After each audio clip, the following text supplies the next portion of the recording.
a stacked team. ESPN's doing this thing where they're ranking position groups and they're asking executives and scouts and all of that in the top 10 at every group.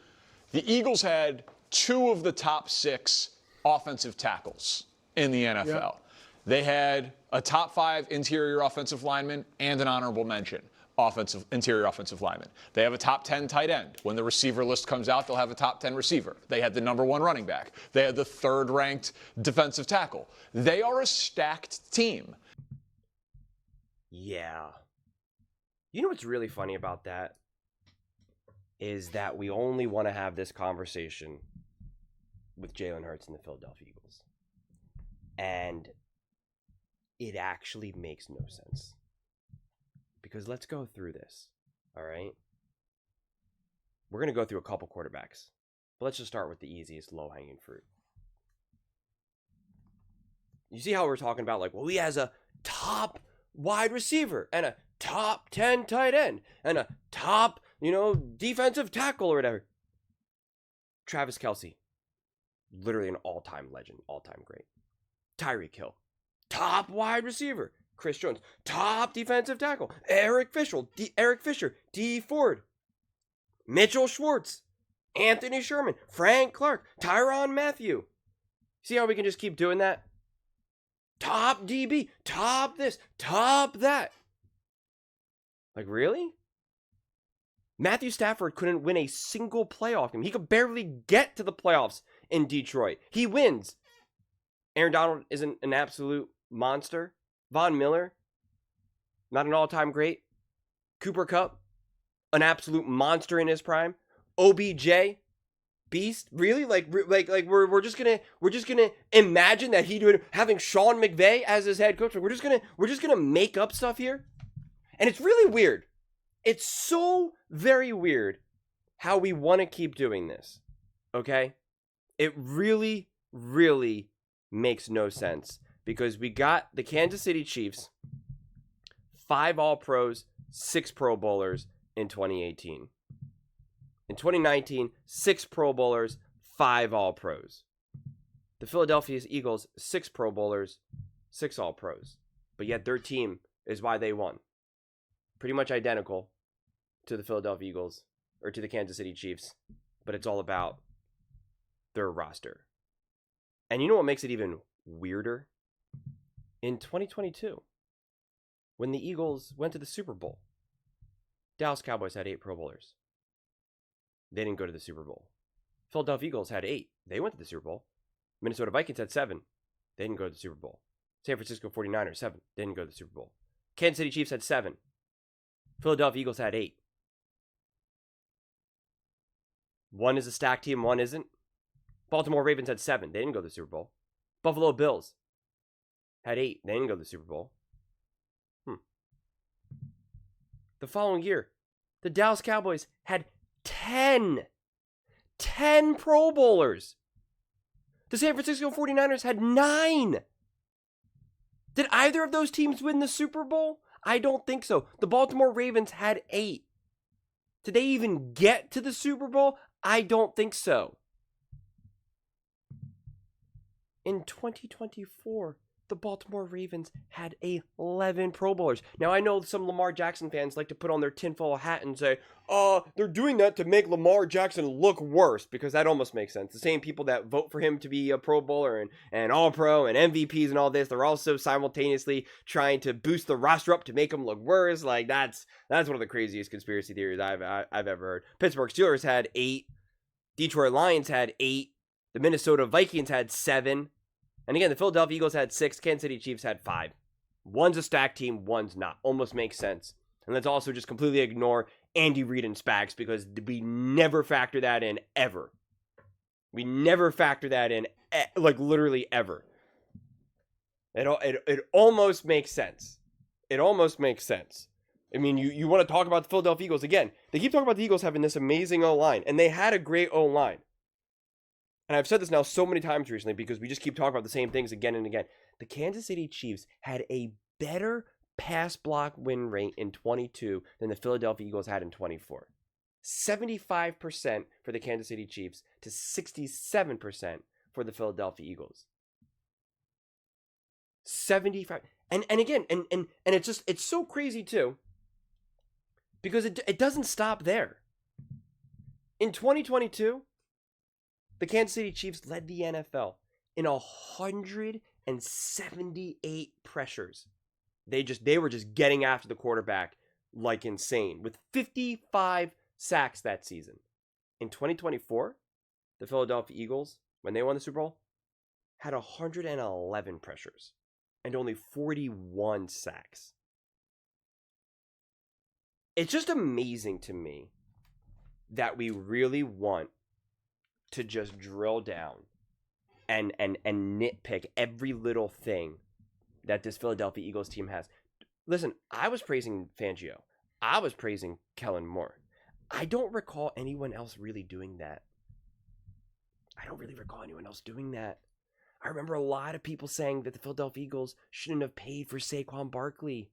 I remember a lot of people saying that with Jason Kelce no longer the center, this O-line is not going to be good. I don't recall people saying Mekhi Becton is this great this great player on the line. I don't recall that ever being a thing. I don't really recall that. I remember Darius Slay being a 74-year-old grandfather. I recall people saying Dallas Goedert is made out of glass, that Devontae Smith is too thin. Also during this very season, Dallas Goedert, Devontae Smith, A.J. Brown, Lane Johnson, they all missed games. They didn't even have their starting center in the NFC Championship game. They had to move everyone all around. But I guess we only want to talk about it when Patrick Mahomes has to deal with it. That's the only time that anyone ever wants to talk about it. In the NFC Championship game, Patrick Mahomes was pressured 10 times. Jalen Hurts, 11. I don't recall anyone talking about how in that AFC Championship game for Patrick Mahomes that he had all day to throw. I don't recall anyone saying that. But with Jalen Hurts, he did. In the divisional round, in the blizzard, Jalen Hurts was pressured 15 times. 15 times. Matthew Stafford, 18. All anyone said was, well, their O-line's awful. Oh, that O-line for the Rams is just so bad. They got a rookie this and a young player that. What do you want him to do? I mean, Jalen Carter, blah, blah, blah, blah. 3 more pressures. Jalen Hurts was pressured more than Jaden Daniels, more than Lamar Jackson, the same as Patrick Mahomes. Josh Allen was only pressured 7 times. It's all kind of bizarre, don't you think? Especially considering Matthew Stafford had 50 dropbacks to Jalen Hurts' 30. Do you understand that Jalen Hurts was pressured at an alarming rate relative per dropback when compared to Matthew Stafford in the same snowy conditions? Jalen Hurts was pressured 10 times in the wild card round. Matthew Stafford, 11. Did anyone talk about Matthew Stafford's amazing O-line? I don't recall. I really don't. Sarcasm, by the way. I mean, this is all just getting so ridiculous. It really is. How can Jalen change critics' minds is the question. He can't. And it doesn't matter.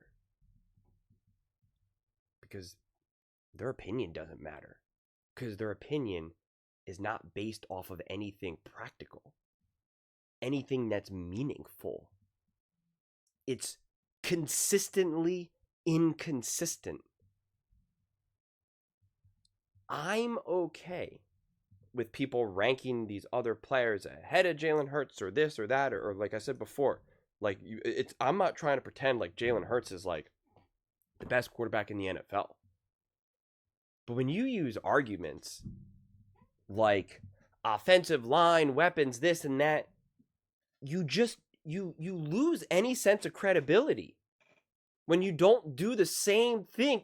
Like throughout this whole episode, a common theme from Danny has been that the team around you,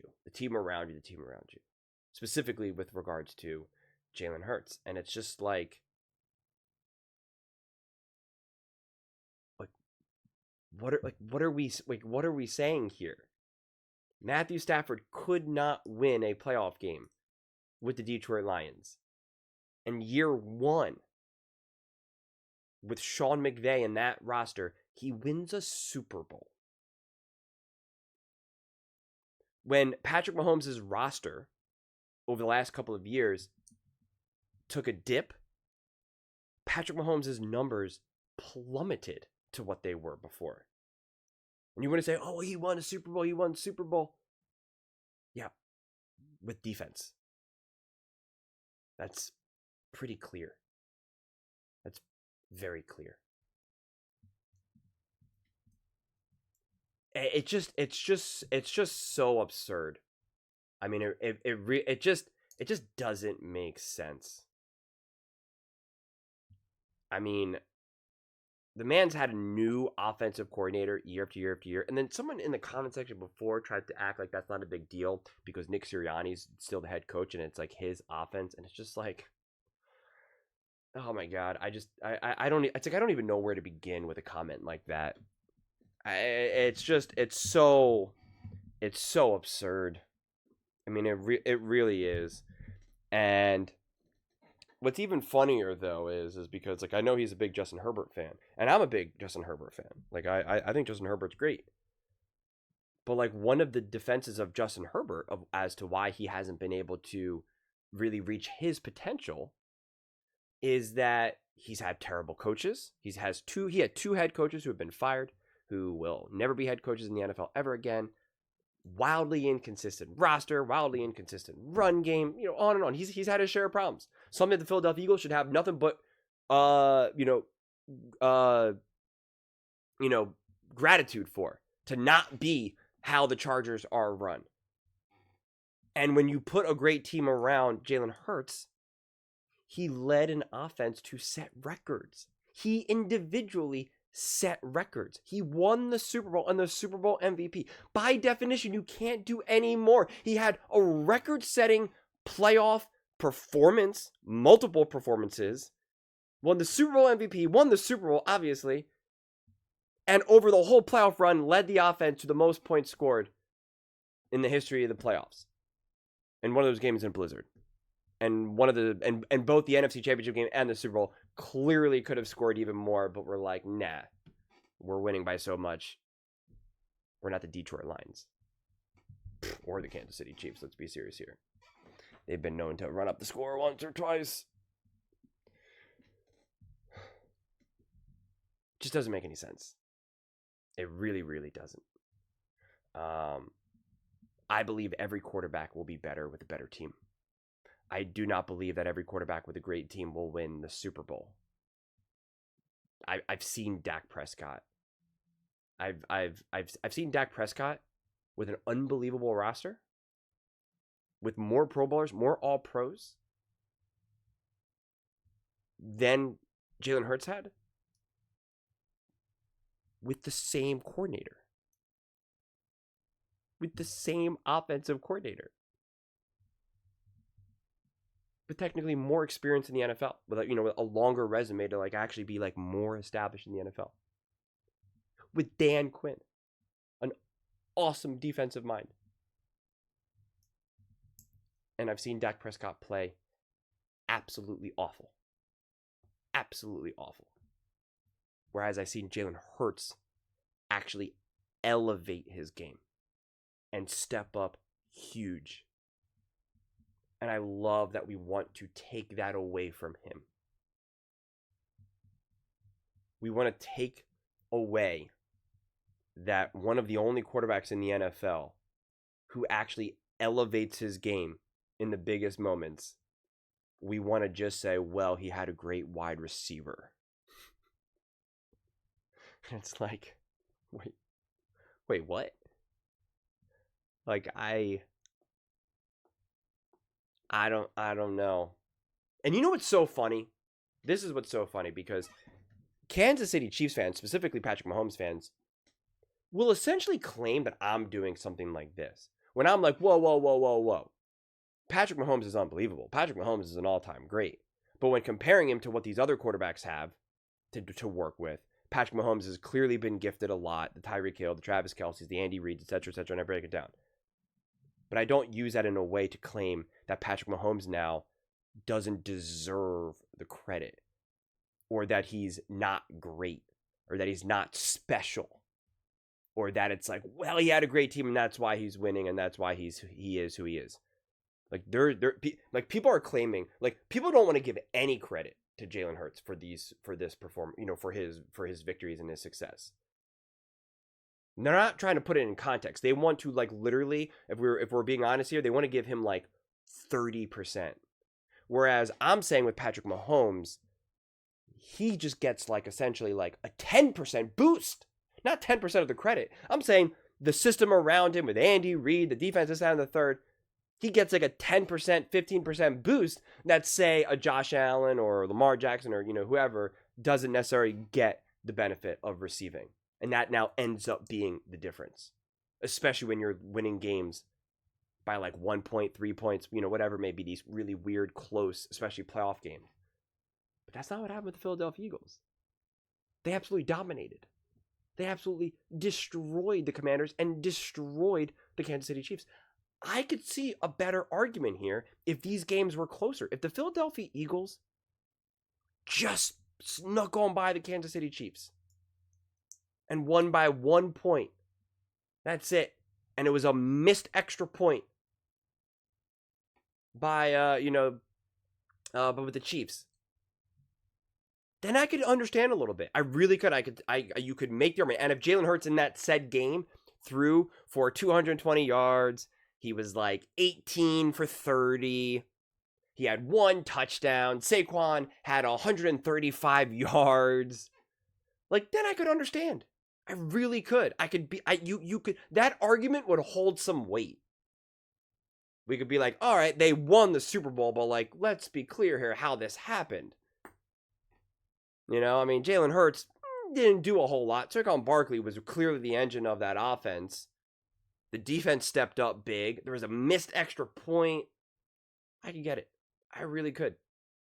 That would be a defensible argument. It's in a way, it's kind of my argument with Lamar Jackson versus the Kansas City Chiefs in 23. Whereas, like, you got bizarre fumbles, you got a bizarre game plan. The score was only 17-10. Patrick Mahomes only could put up 17 points. Travis Kelce's making diving catches. I'm like, you could see it a little bit more. There's so much more of an argument there. I want to be able to make that argument about Patrick Mahomes if he beat that Ravens team 55-22 or something. Yeah, like, I wouldn't be able to make that argument very much. And if he blew out the 49ers and the score was, what was it, 34-6, 40-6? Like, we would have an argument. It just doesn't make sense. Like, that's the crazy thing. And then we saw someone like a Patrick Mahomes when he reportedly didn't have a great O-line. And he got dominated.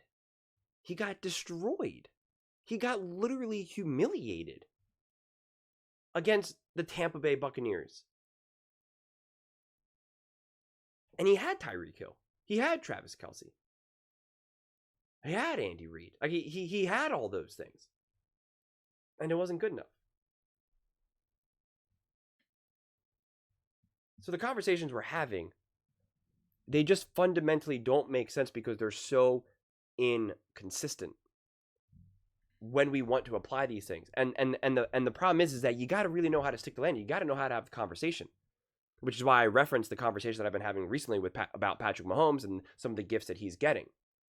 And the nuance. And that's why it's so funny to be gaslit in the comment section by the ultra mega Mahomes fans, where they try to pretend like you're saying, like I'm saying that Mahomes deserves no credit. And it's like, I never said that once. Just like how here, I'm not saying Jalen Hurts deserves all the credit. I'm not telling you that the Eagles had an awful defense. I'm not telling you that the Eagles had no weapons. I'm not telling you that the O-line was not that good. I'm not saying any of that. I'm saying it was great, great, great, great, great.